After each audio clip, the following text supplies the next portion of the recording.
when I was in college, I actually was a banker, and I'm not made to be a banker, so...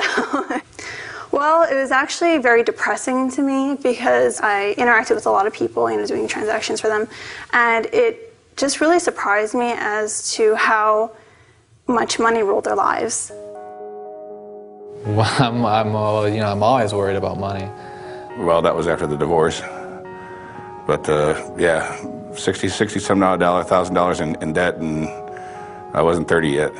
It's the whole seduction of money and that lure of a chance to get more. The normal debt, homes, cars.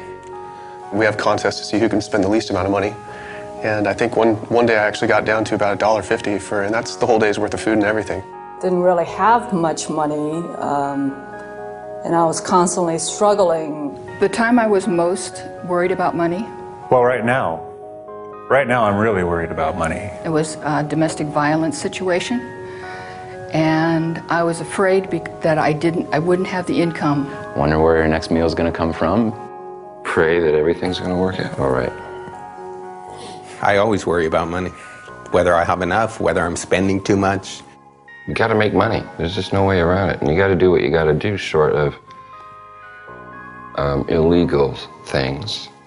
I think that if money hadn't been an issue, we would have totally been okay. Questions I have about money? If I had any questions about money, what would I like to know? What is the actual worth of a dollar these days?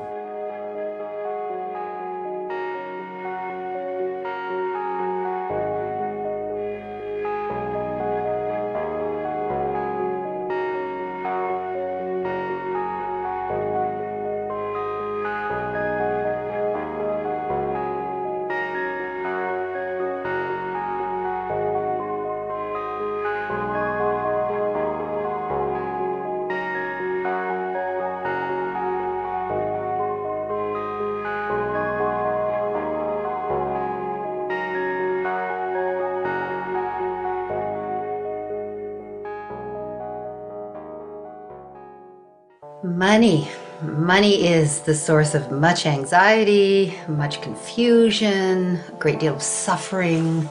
Money makes the world go round. That's the one that everybody knows. Money is a tool to help people live a better quality of life. But somehow it's become the all in all. People think that money is life in itself. The standard view is that if you get richer, you get better off and you're happier. Well, it turns out not to be true. People's absolute standard of living, once they're above poverty, is pretty weakly related to happiness. I'm going to make a rough claim that about 95% of family feuds, problems, breakdowns, are about money. And I'm probably conservative. In America, to have $1 million means that you're successful. But what does that really mean? Why is that? What's so special about money? Why do we deal about money as basically the breakdown in the family? Why is it so frequent? Our relationship with money is so troubled and so upsetting, and it is not just for people who are trying to make ends meet or who feel marginalized, but even our global billionaires are completely freaked out about money all the time. So having more money doesn't really resolve these problems we have around money. Understanding the dollar. That means more than knowing what a dollar bill looks like or what a silver dollar is. For the first time, essentially the entire world, willing or not, subscribes to the same set of economic rules. The money system went global, and it began to disorder every local ecosystem and every local social system on the planet. At the bottom of all the rules is the rule that making money is always more important than anything else. We've made money more important than human life, more important than the natural world, more important than God or spirit. And on that really bed of lies, our relationship with money is resting. This is where we are today, is that the entire apparatus of assumptions underlying economics are simply wrong. So, why do we allow societies to be run with this malfunctioning source code? Part of the difficulty is that very few people think about what money is, where it comes from, how it is created, and how it is controlled. Well, remember, there has been 150 years of very intense propaganda and indoctrination to try to drive these ideas out of people's heads. If we could unpack all of this mystification, we probably find that economics was made so complicated in order to mystify people, so they could not really figure it all out.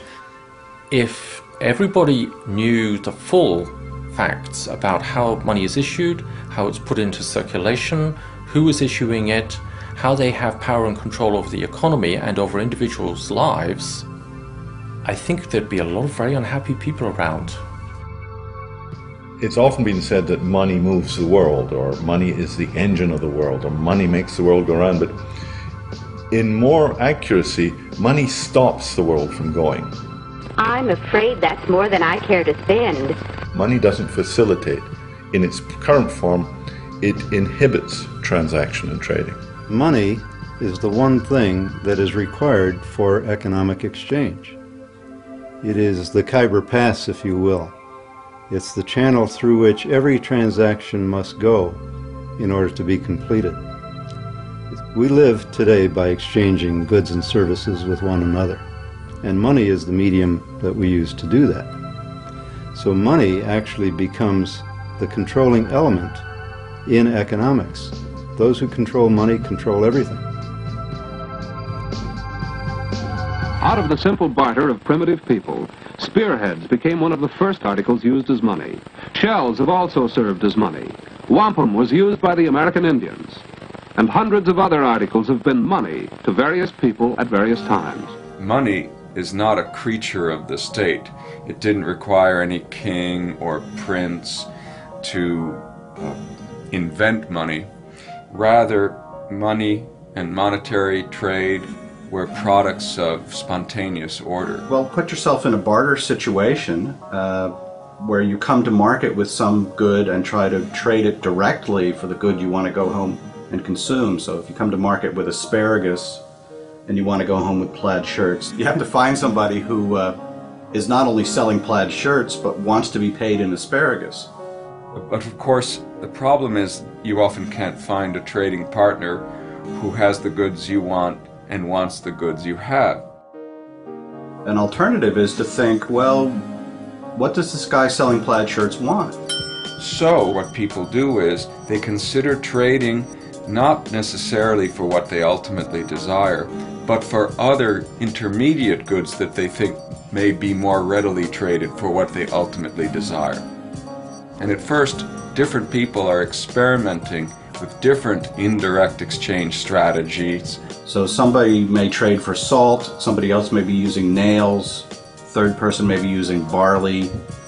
But what happens is the more certain goods get adopted in these individual efforts, the more attractive their use for the same purpose will seem to other people.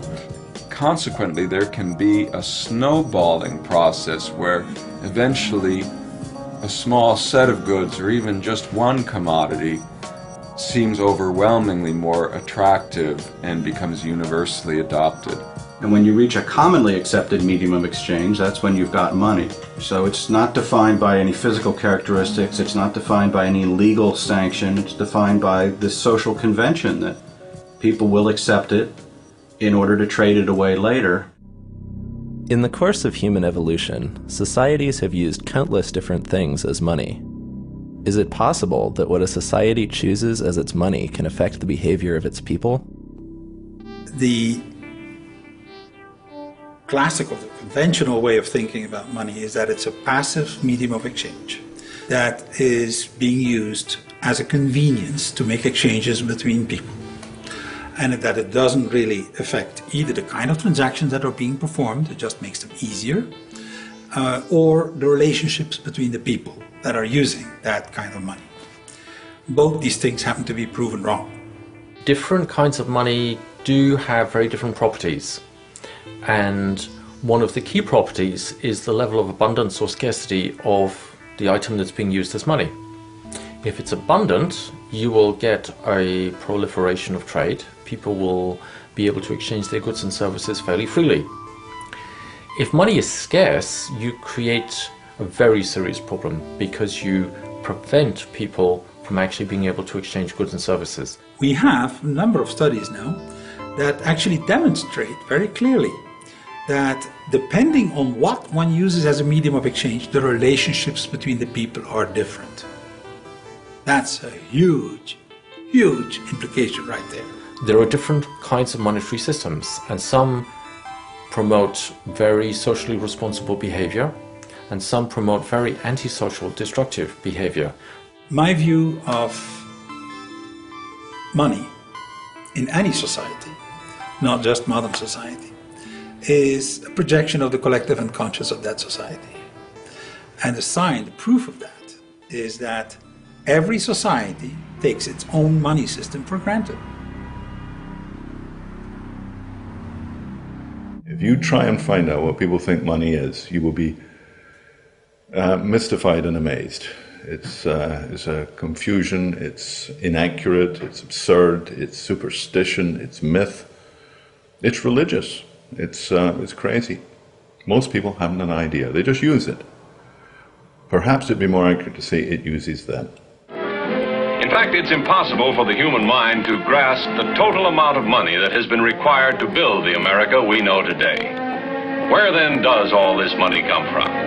Now we're getting to the point that is news. Most people have no idea where money comes from.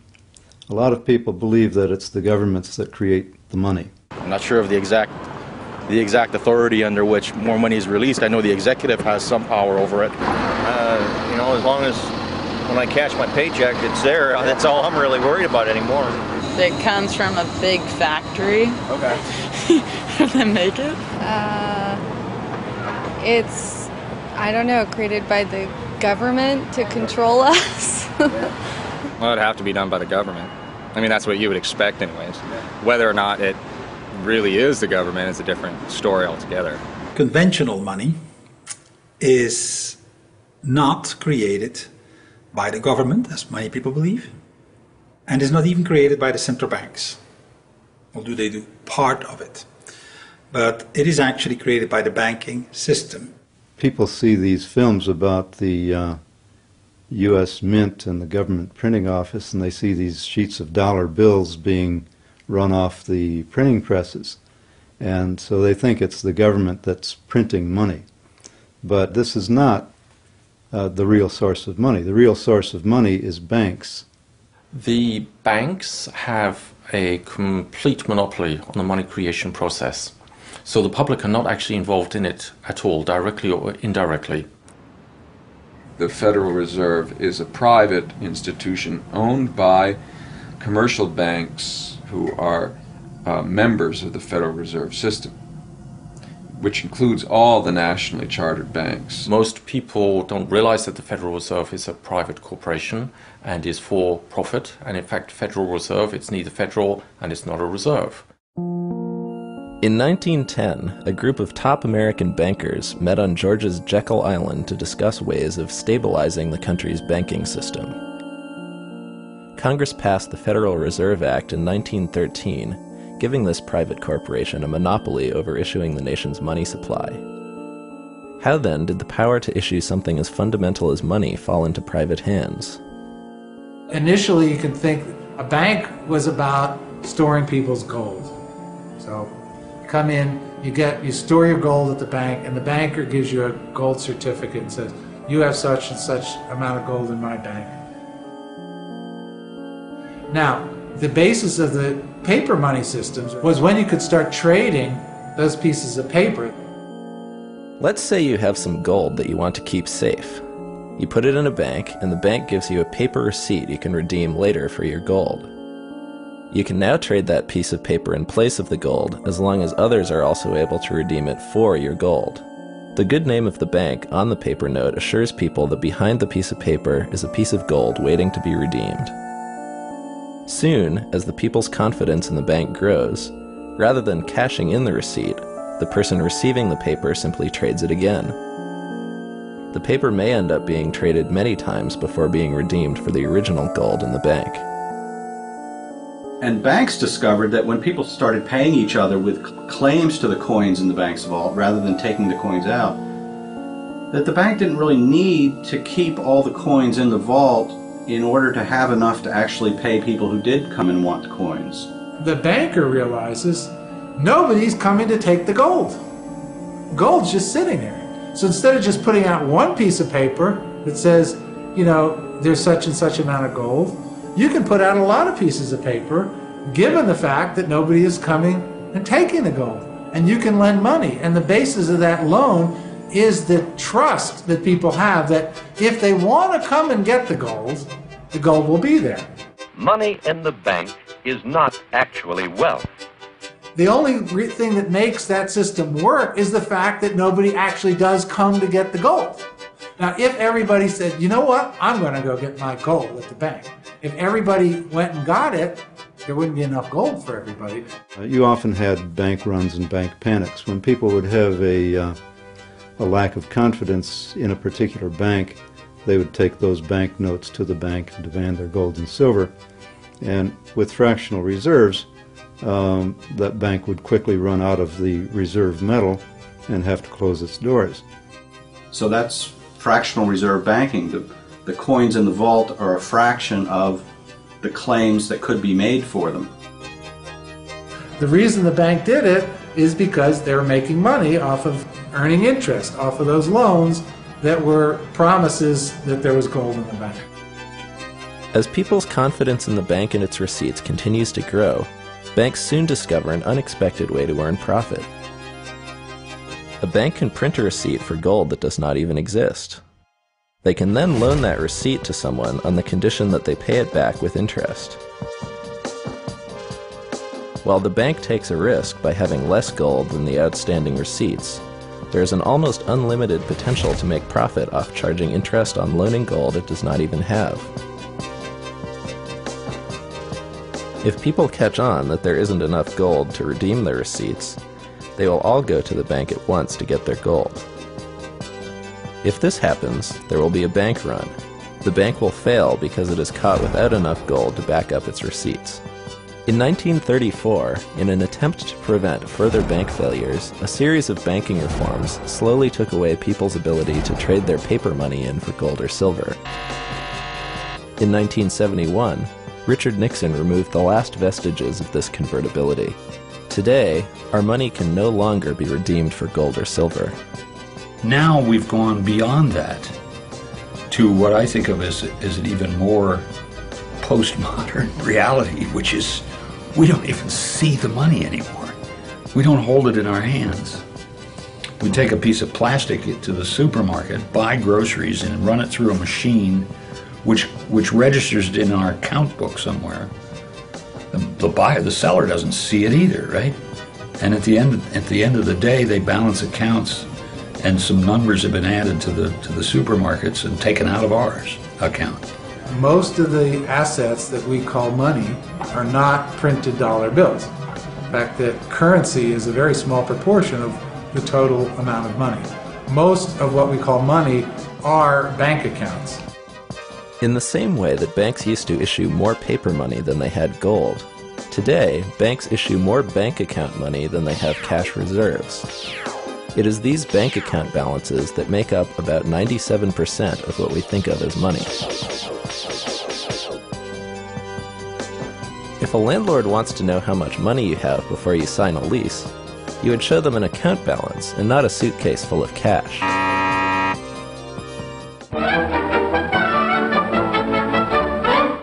Most economic textbooks never say what money is.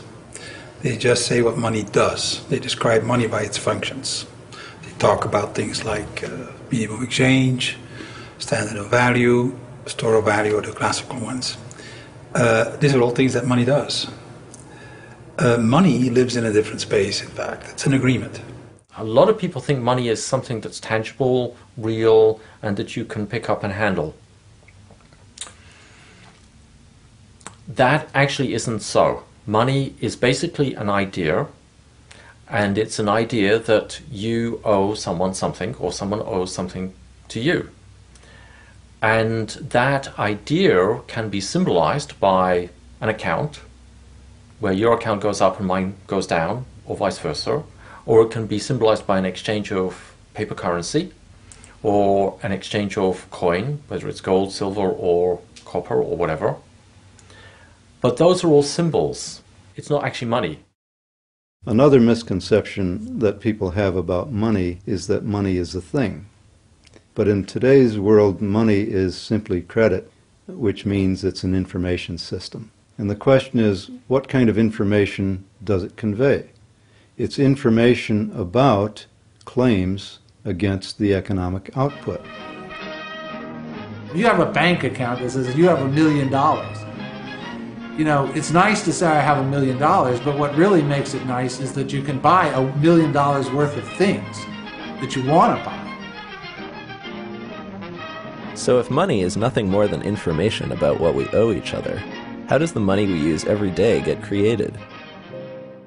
Money is created through a process of bank loans.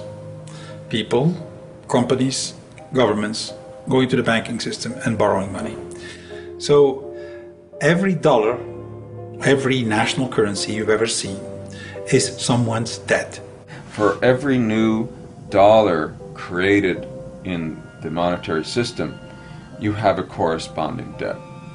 That works both for the Federal Reserve dollars themselves and for the bank deposit dollars that are based on them. Money is issued whenever someone takes out a loan from the bank.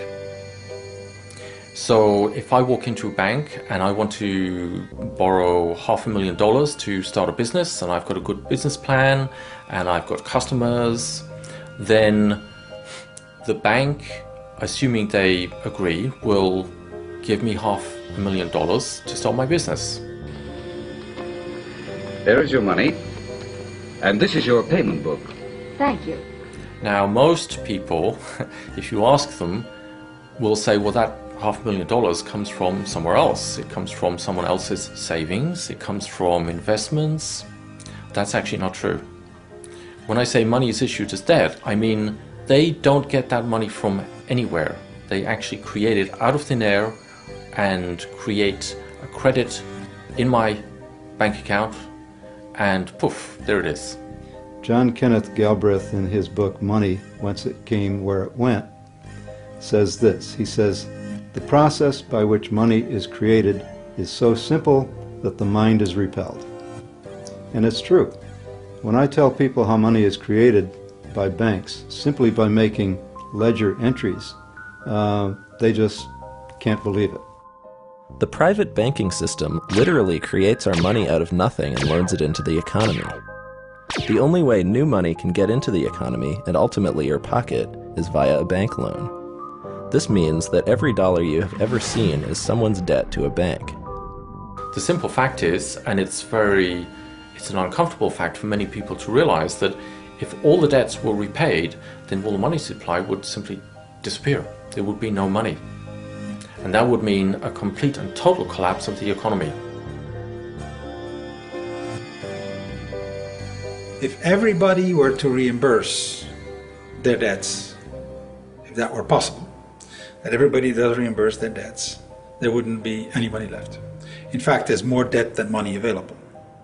And the reason is that interest is not created. The catch is that they want more repaid than what they've given me. When you go to a bank and borrow $100,000 to buy a house, they will check whether you are a good credit, and then they will decide to create the money, entering it electronically in your account, and say you have to bring back $200,000 in the next 20 years. The $100,000 of the first loan is created. The second one, the interest rate, is not created. So they send you in the world, compete with everybody else to bring in the second $100,000. That's how the money is kept scarce. It is through the competition between the different players for interest that is not created. So there's always less money than is necessary. Okay? And it's done systemically. If you go to a bank and you borrow money into circulation, if the bank decides to approve your loan application, they will make two entries on their books. One is they will take your note, let's say it's a mortgage note, and that will be an asset on the books of the bank, and they will offset that with an equal deposit to your account, which is a liability on the books of the bank. So the money creation process is as simple as that.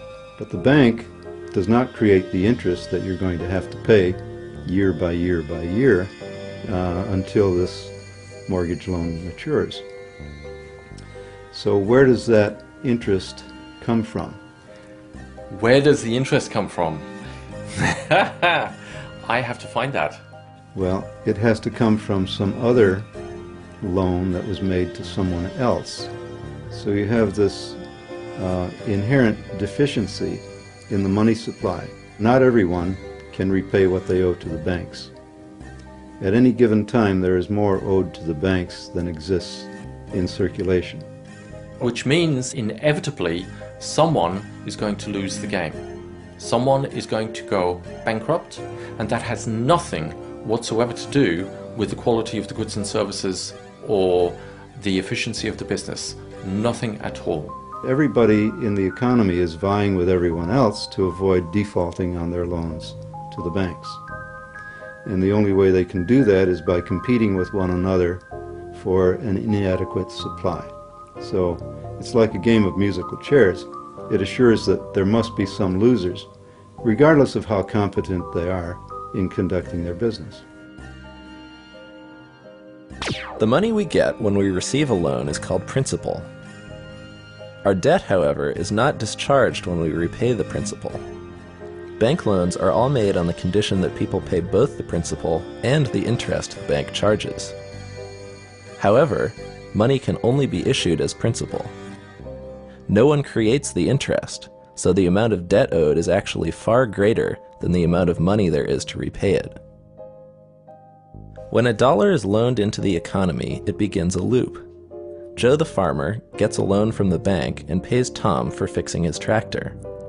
Tom pays Jane for bread at the local bakery, and Jane in turn buys the wheat from Joe, who can now repay the loan. The problem is, Joe owes the bank interest on top of the principal. In order to avoid losing his property to the bank, Joe must go find other money making its own loop in the economy. He can now repay his loan with the interest, but the people in that loop are left without their money. They still need money to facilitate their exchanges and to repay the loan that issued the money they had been using.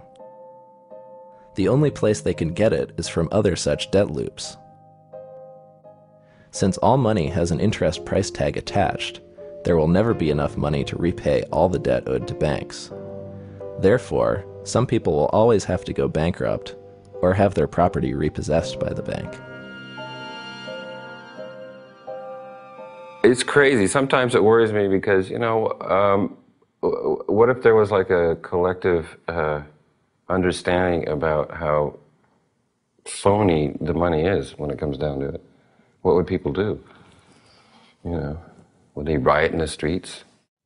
Who's propagating the illusion behind the money?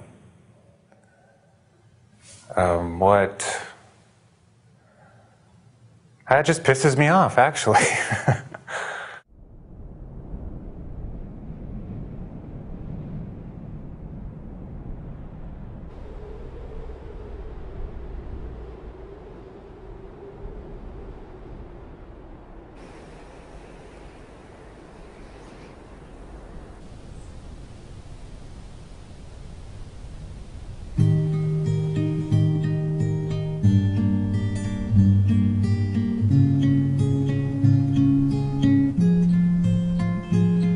Whenever it rains, the trees direct a certain amount of the rainfall to the bark, and this bark is set up in these elaborate patterns to direct rain all the way around the tree.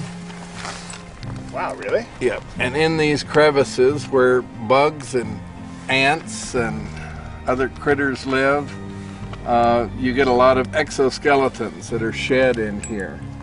That then is dissolved by the rainwater. It runs down and it carries the phosphate from the bugs and the manure of bugs down into this. All of this organic material at the base here is what feeds the tree. So it's like a constant recycling of the material of life back into life. Well, I don't think economics are related only to humans at all. It's very easy to see nature as an economy. Nature creates value constantly for the benefit of all its membership, and that's what I think economics are really all about. Here you have a kind of banking of resources, you know, that every element in this forest contributes to. So it's more like a community of contributors, and you take what you need as you need it. So, you know, there's like a bank, like at the bottom of that fir tree. There's this bank of resources, and it's available to the tree, it's available to fungi, to the earthworm, to termites, to whatever comes along and needs it. And each time someone takes something, they generally contribute something.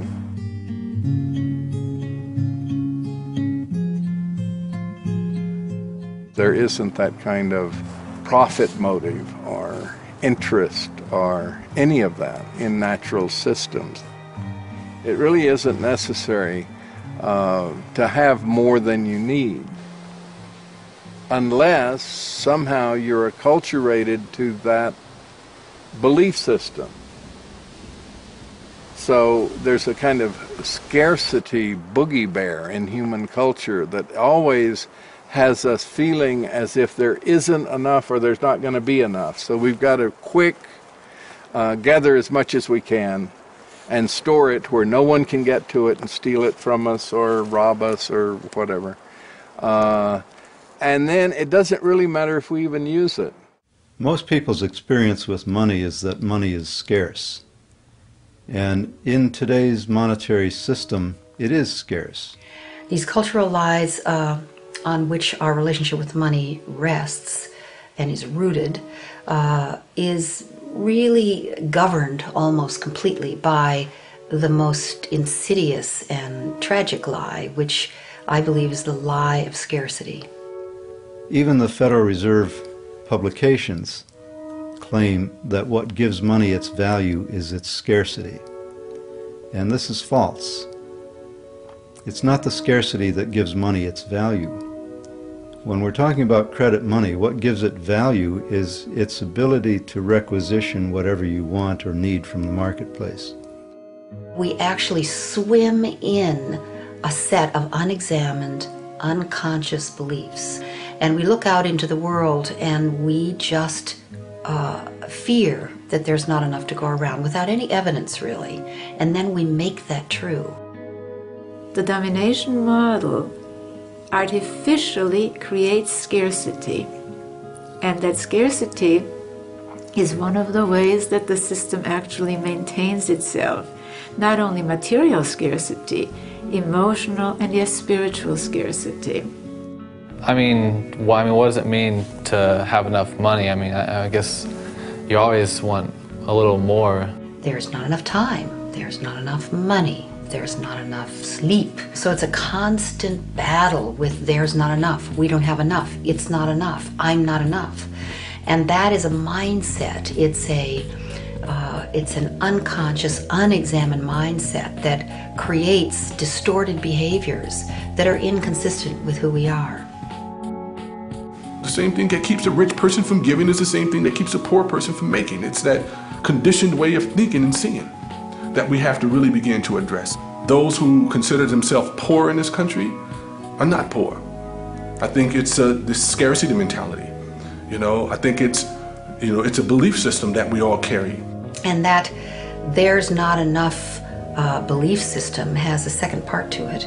There's not enough to go around, and someone somewhere is going to be left out.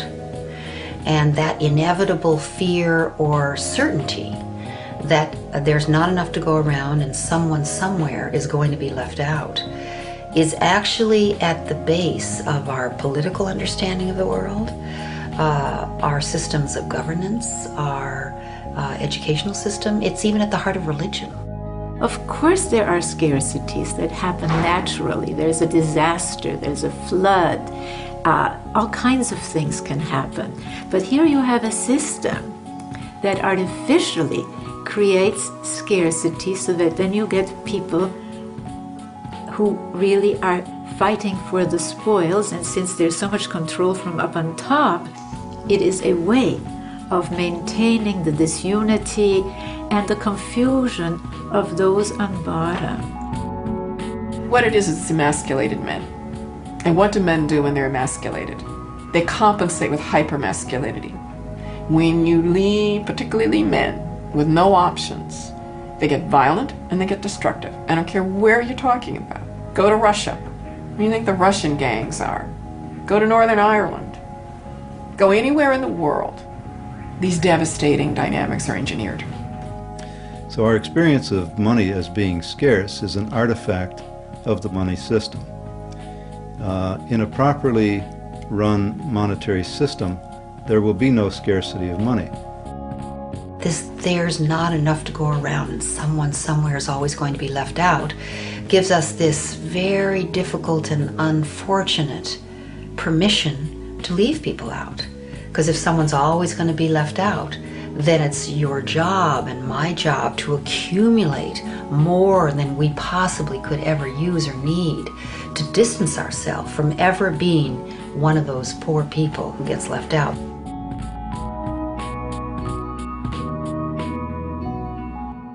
At the point of view of the corporation, getting more and more and more, that is driven in part by greed, in part by the dynamic of trying to get profits, capitalism, but it's also driven by fear. Because if you don't do it, if you can't expand faster than the next corporation, they will get research money, and they will get marketing money, and they will beat you and may drive you out of the game. You're not quite as efficient in this plant as you ought to be by our calculations. This is the banker speaking. And so therefore, we're going to either raise the cost of your credit and drive you to do bad things to your workers or to your community or to the environment in order to boost that return and boost your stock price. And we will lend to you under those terms only. The nice way of saying it is nice guys finish last. If you're callous to the effects on others, you have a potential to rise. The odds are that you can compete your way up. If you care and are socially concerned about others, you're at a tremendous disadvantage. So I think the competitive dynamic that we have does sort of weed out a set of people for success. But I would say that what it weeds out for success is not competence, not creativity, not intelligence, but callousness far more often. Well, I think if you look at how economies actually function, they function with both competition and cooperation. And so I think both can coexist. We have probably leaned more toward competition, and I think we could use more cooperation. But I think either one in its extreme can be dysfunctional. Competition does have its place in urging us to our highest level of performance and fulfillment. But health is dependent on cooperation. We don't have the liver competing with the heart for blood and for nutrients. There is this inherent cooperation that leads to the health of the entire entity. The nature to which people are able to be social, civilized, sympathetic, is quite amazing, and it's in contradiction to the nature of the money. It's interesting that anybody, whether you're a man or a woman, whether you're aggressive naturally or very sweet and cooperative naturally, if you're going to have to make the money to live, I make you a prediction. You're going to have to fight for it. You're going to have to compete for it. Is that in nature out there? Is that the world that is that way? Or is it the money system that's between us and the world that is that way?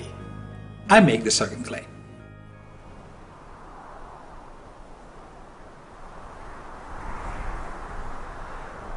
A lot of diversity here. We're starting to see a whole different array of plants come into being. So there's some lupins here. There's some strawberry, small wild strawberry.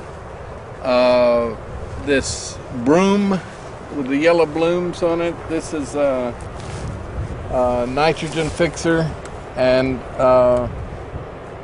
is stabilizing these slopes. And decomposters here, they're harvesting that broom. So what are these ants doing for the whole situation? Well, basically they're breaking carbon down. They're taking carbon, gathering it together, and breaking it down. You got a great part of the Umbellifera family. This is yarrow. They're deep-rooted, so they bring a lot of minerals up from the parent material. They go below this sand and dig into more than silica to bring up things to the surface that'll nourish these other plants. So you've got a lot of complexity here. A lot of plants cooperating with each other to try and create an ecosystem that stabilizes this shifting sand surface here. Ecosystems are based much more on cooperation than they are on competition. We tend to deify cutthroat competition. And there is some competition in nature, but there's much more cooperation. Species move from competition to cooperation because they discover the economic value of cooperating. It is cheaper, more efficient. All you have to do is look at our Pentagon budget and see that a tiny fraction of it would really develop countries that we've been leveling instead. Very much more cost effective to make friends of them than it is to keep them as enemies.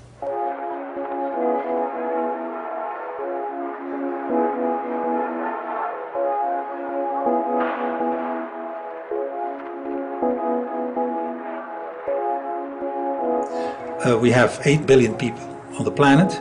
There's 1 billion of those that are happy to work but can't. There are no jobs for them. Some would argue that these people are unemployed because they lack skills or because they don't want to work. And that may be true in a few cases, but in the vast majority, that's not the reason why they're impoverished. The reason why they're impoverished is because you have this scarcity of money. The first question I ask is, am I going to be stuck being a janitor forever? And they were like, oh no, there's all kinds of chance for advancement. You could go to calling. We've got data entry. You've got all kinds of computer skills. And then 4 months passed and I addressed it again and got a different story. It was like I had no value. My self-esteem was going down because I can do more than just clean bingo tables and clean toilets. If you have an economy which is generating only a limited number of good jobs, are you surprised that parents feel it's really important to teach their kids how to compete on every level? They want their kids to get those jobs. You know, another kind of response would be to get together and say, hey, wait a second, there's a problem with the structure here. But, you know, we have a very individualistic response to the problem. At the time of the Civil War in the United States, which is a very interesting turning point, midway in the Industrial Revolution, industrial rebuilding of the United States, slavery in the South was obviously condemned, but the counter-argument was something they called wage slavery. And what did that mean? It meant that you had no protection. You could be fired at will. Without a job, you could be thrown out on the street, and you were a wage slave was the term. 13th Amendment, which says you cannot treat a human being as a commodity for buying and selling. And the new economics is you can no longer buy or sell labor, but you can rent it.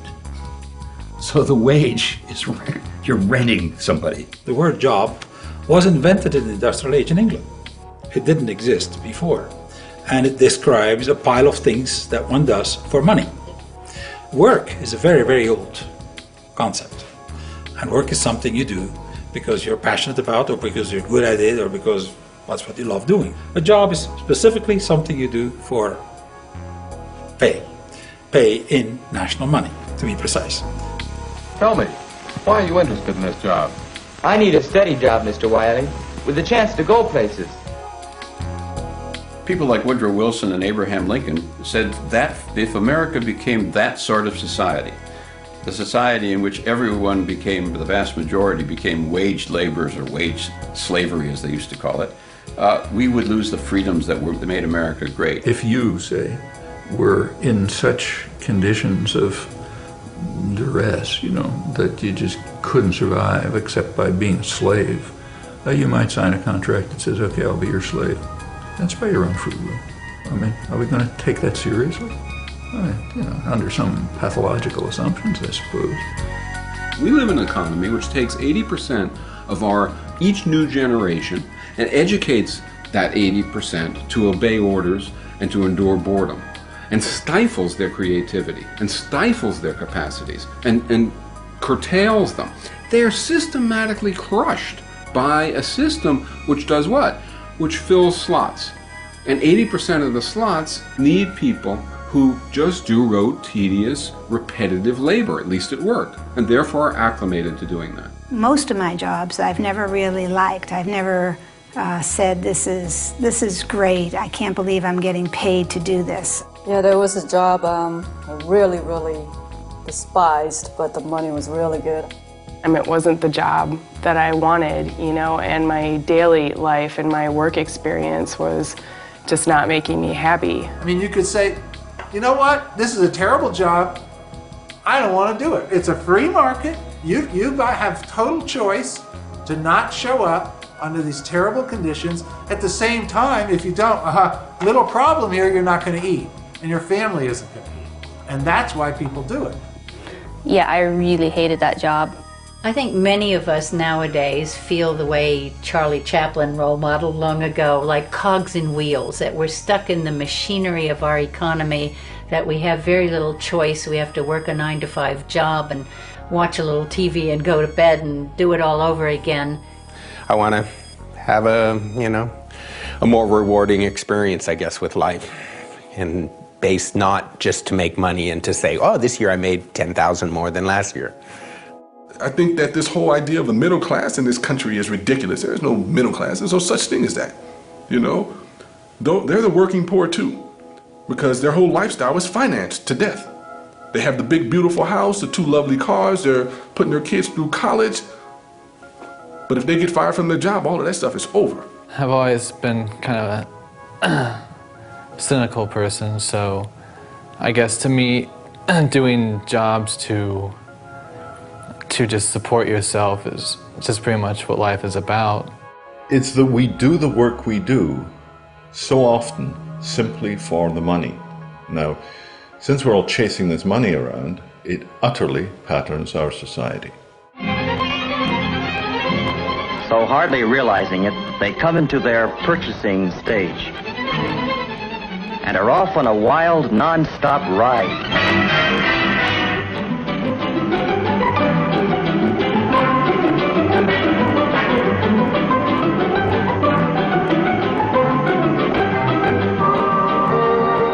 It's a happy-go-spending world, reflected in the windows of the suburban shopping centers where they go to buy.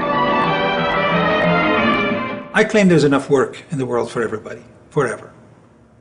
But if you start to have to pay for it with a national money that's scarce, that's making it work into a job, that is going to be another question. Because someone has to borrow that money in order to pay you. As we get rid of more and more and more jobs, we may have to get to a point where we redefine the meaning of work. And you're going to have to find other ways for people to support themselves. Work, there's an infinity of things we can do. We can make every city, every garden, every house a paradise. There's an infinity amount of things to be done to reach there. Don't expect to be paid for it in national money. Don't get that idea. So we have to find another way of what people can do in a post-industrial age.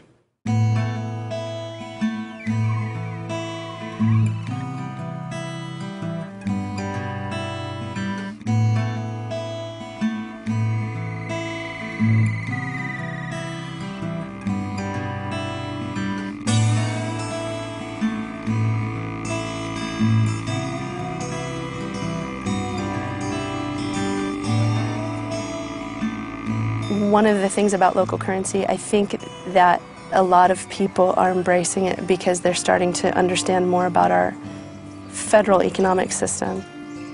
Federal reserve notes don't necessarily serve the best interest of local communities, and local currency can help tip the scales back into that mindset. For some people, if they have river hours and they don't have federal money, we felt like, well, that's fine, we will take them. And it works for us because we have employees here who are willing to be paid in river hours. My name is Mark England, and I'm a registered nurse, and I'm the Director of Clinical Services here at La Clinica. We're not a free clinic, we expect payment, but we also work with people because we understand that people also need to buy food and shelter and other things to keep themselves alive as well. We don't seek to replace federal money in our communities at all. We are hoping to facilitate more exchange beyond what's possible with federal dollars. It's another kind of faith and another kind of currency, and it's faith in your neighbors, it's faith in local business, it's faith in your region and what it can offer you, and that there is true wealth there to be had. Not many of us remember that this country was built on decentralized issue of currency. By and large, what it meant was that the various regions of the United States could develop in a decentralized way according to the resources and the skills that they had in a region. And that's what created the great diversity and economic wealth of this country.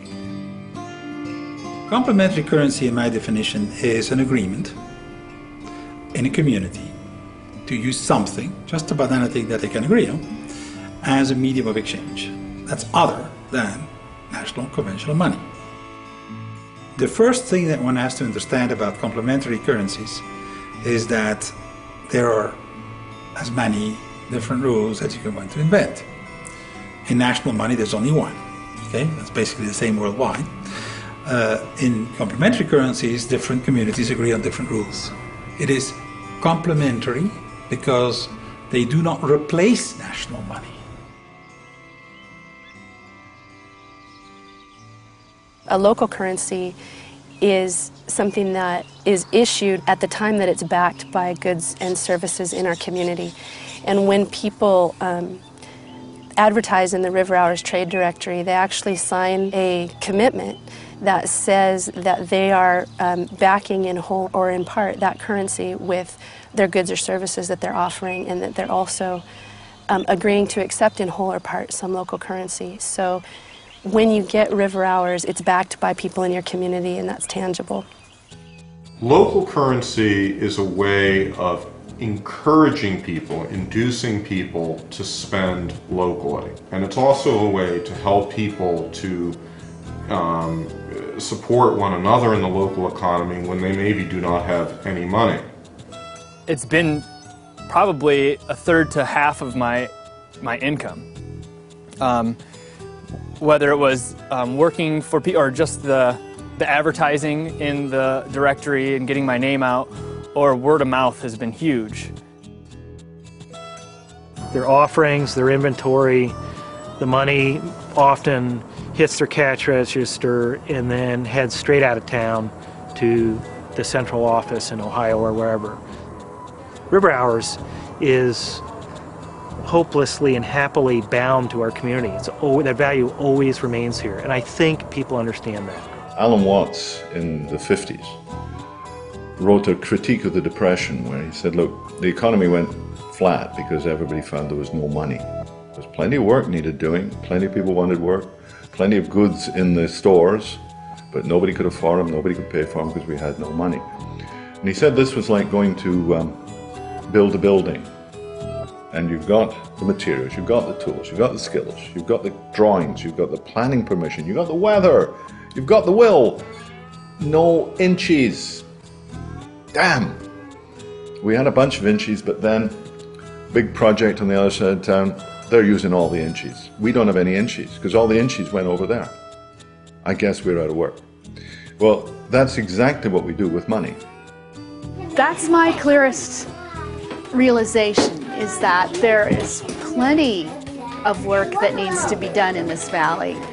And there are all kinds of people who need work to make ends meet. They need work. They could contribute to the community. There's all kinds of things to do. So we have the work that needs to be done. We have the workers. What is it that's missing? You know, pieces of paper that say, I'll do this for, you know, in exchange for other goods. People are short of and hungry for a tangible way to just plug into a sense of community.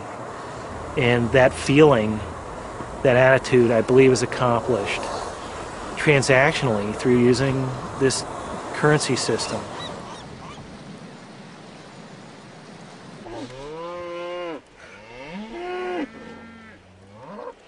Once they get the concept that, you know, we can spend the money here and it stays here and it helps out our school system and our children and our future and everything, people really get a hold of it again. And the river hours and all that, that's all stuff that we need to keep working hard at. I think it's exciting. I think River Hours isn't going anywhere. You know, I think it's only going to continue to bring people together and to get people talking. I'd like to say right now that it's a huge economic impact, but that's not the biggest impact of River Hours at this point. The biggest impact is people starting to shift into recognizing and realizing that local communities can become more self-sufficient in every way.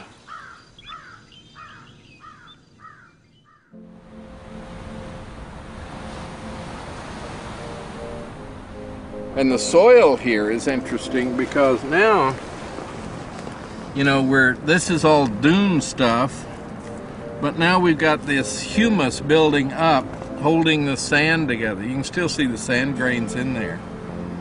But, so these dunes have been established for a while. So they're totally covered in vegetation. Everything has reached a certain amount of stability. All of these plants combined are sharing the rhizosphere with each other. Their roots are intertwined. And they're contributing different things. These plants root associate either with, probably here it's a fungus, that can actually take nitrogen out of the atmosphere and fix it on their roots. Can actually fix it so that the pine tree can get it. The pine tree in exchange will, through photosynthesis, create sugars and send it down and feed that to the fungus. So there's this interaction going on all the time that is mutually beneficial.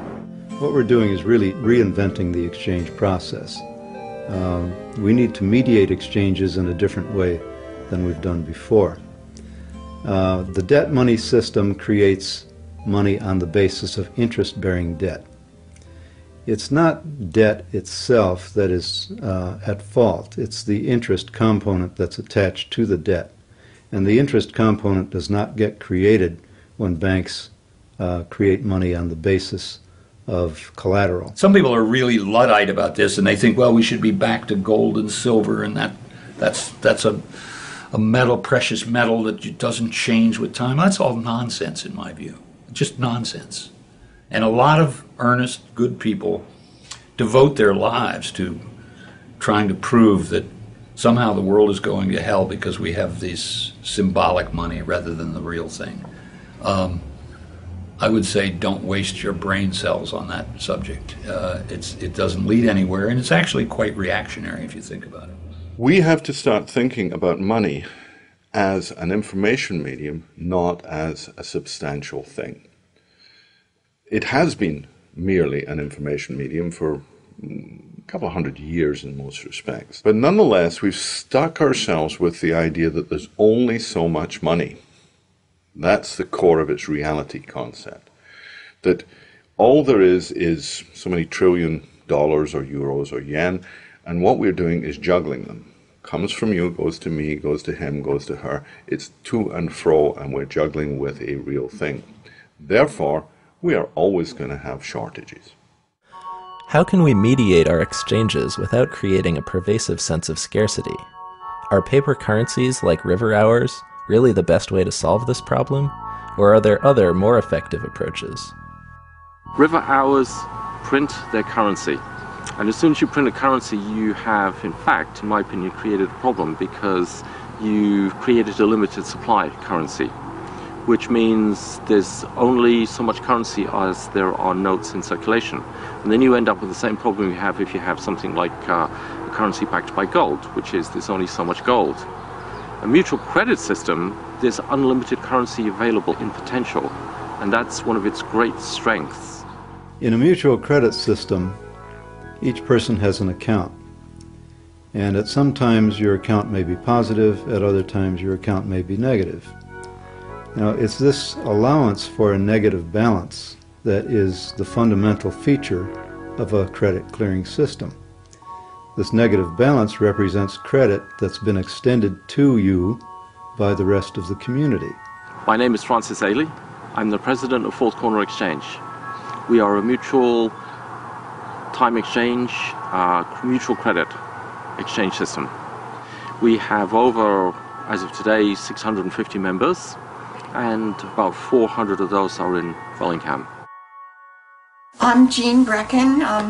I offer reading out loud, singing, playing the piano, word processing, writing, and office work. Hi, I'm Lynette Allen, and I'm offering websites, design and development. One of my favorites is I have this great apple tree, so I have a lot of apples that I have sold for time dollars and changed a 4-year-old's concept of where apples come from. They don't come from the store, they come from a tree, and Grandma was very happy that he learned that. In a case of mutual credit systems, the rule is, the game is, I do something for you, I get a credit, you have a debit. The sum of our two is 0. So, in other words, net, we've done nothing. But I have a credit and you have a debit. I, as a seller, may allocate to you some good or service that you need at the time. I get a credit to my account, you get a debit to your account. Your debit means that you owe something to the community of traders in our credit clearing circle. My credit balance means that the circle owes something to me. I've really been enjoying a lot of things. Chicken soup from my friend Mary Stanton. I buy the chickens and she makes the soup. It's wonderful. When, with my credits, I can go and get the cookies of my neighbor, and you can work in her garden to pay for your debit. We've created a currency between the 4 of us. Try that to do with dollars. It doesn't work that way, does it? I need to go and borrow it, or I need to earn it, competing with everybody else to get it. Okay? In this game, we created ourselves. In a mutual credit system, everyone has an account. This account can go positive and it can go negative. When Bob repairs Andrew's hotel, Bob receives a credit and Andrew receives a debit. Bob can then use that credit to buy catering from Christine. Andrew works off his debit by providing lodging for Daniel. When Daniel does dental work for Christine, the credit and debit are cleared. No hard cash was needed, and everyone gained something in the transaction. It's like this network. It provides more security for me, just knowing that I'm part of Fourth Corner Exchange. And for instance, during the winter, part of my fence blew down in a storm, and I was able to find somebody, a carpenter, who came up all the way from Mount Vernon and put that fence up for me within a few days. Over the long run, we expect that each person is going to put in as much as they take out and take out as much as they put in. But we allow these temporary imbalances in order to facilitate this exchange process. This is the fundamental function of money. As more people join the mutual credit clearing circle, this process can become more dynamic. Ultimately, no matter how big the circle gets, the value people contribute should remain equal to the value they take out. This is money created not by a hierarchy, but is a medium of exchange that's created between us. Okay? we create the medium of exchange. Second, there's no interest. Okay? Third, it's not scarce. When you start trading in fourth corner exchange, many people talk about experiencing a shift in consciousness. There's not a scarcity of that currency, so there's much less competition. So you end up with a completely different experience, and people talk about how cooperative, supportive. People are really concerned about your well-being. So the primary distinction between money that is tight, scarce, limited, comes from them, and money that is free, available, sufficient, and comes from us, is that with one, we are in fear and greed and competition, and with the other, we behave like sensible human beings. We are more generous, we're more comfortable, we're more giving, we're more willing to receive. It's made me a lot more willing to share my home, open up my space. I'm not as afraid of people as I once was. I think that this organization has the potential of making things really livable as time gets harder in the future, not only in terms of the goods and services, but in terms of the connections in the community. Community needs to become our safety net, I believe, the way the economy is going. You know, I only thought that everything I did, I'd have to, you know, pay out of my pocket for some way. And so now I realize I have these options. So I kind of see it as a relationship-based consumption. There are literally thousands of grassroots, person-to-person networks like Fourth Corner Exchange all over the world. However, the concept of mutual credit is not limited to the grassroots. Mutual credit has also been successfully applied in mainstream business. The commercial barter industry now oversees $30 billion a year in trade. 240,000 businesses in the US alone participate in a barter system. These networks use mutual credit to help businesses make better use of their capacity while saving on their cash expenditures. Well, my name's Dave Wallach. Been involved in the commercial barter business as a member since 1972. I started my own enterprise in 1979. A company called American Trade Association here in the Bay Area. Well, it's actually a process. It's a business process. Simply put, it makes saleable what is unsold, wasted, and ignored in our economy. But in my opinion, there's always an empty table in a restaurant, just like there's always an empty room in a hotel, so you need to fill it. And if you fill it by trade, I look at it just like, you know, it was cash, because you're going to order a nice dinner, a nice bottle of wine, and I'm going to spend that. Just if, you know, if it was a good ad somewhere or a taxi top or whatever it was. John's Grill became famous when it was a setting in the novel by Dashiell Hammett, which was The Maltese Falcon. So John's Grill has been in business since 1908.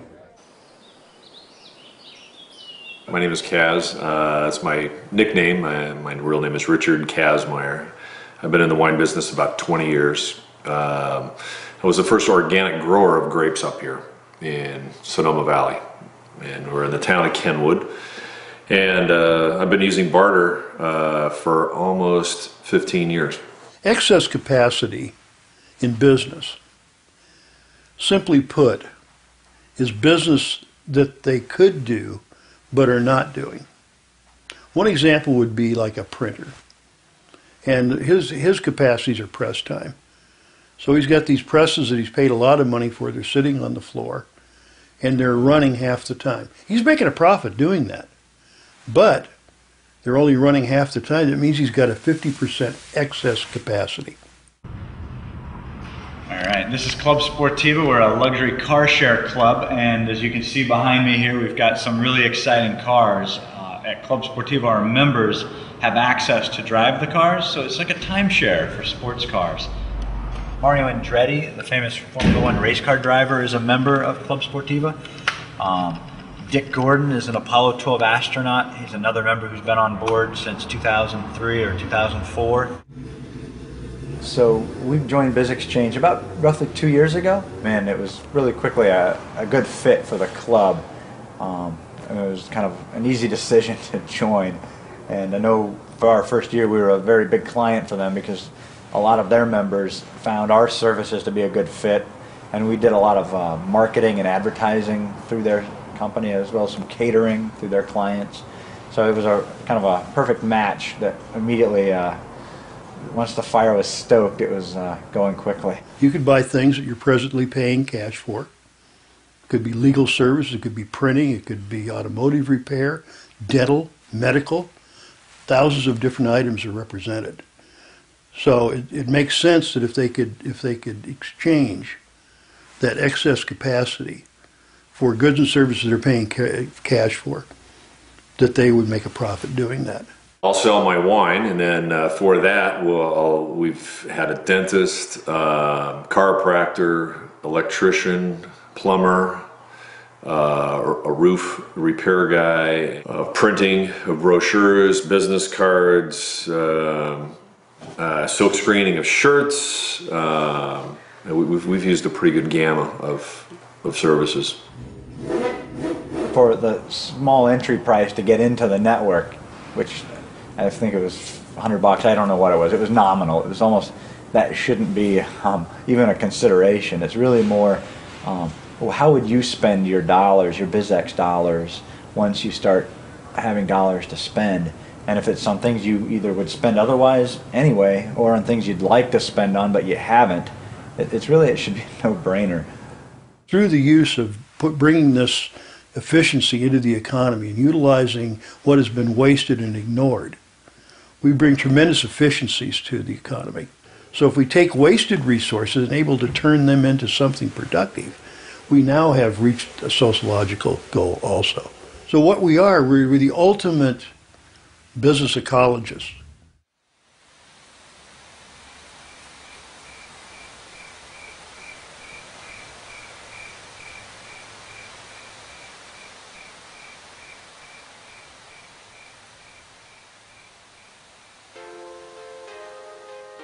You can't even begin to talk about how do we think like an ecosystem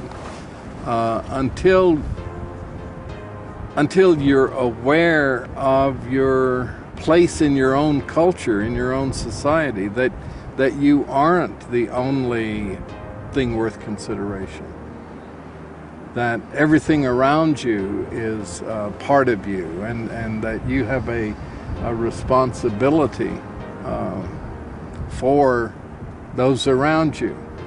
And in order to be aware of your place, you have to look at the place and understand the place, right? And it's, Earth, planet Earth. There is without a doubt a mega crisis that we're facing in the coming years. And the big elephant in the living room is the money problem. And unfortunately, most people who are active in the sustainability movement and the environmental movement don't understand the nature of this problem.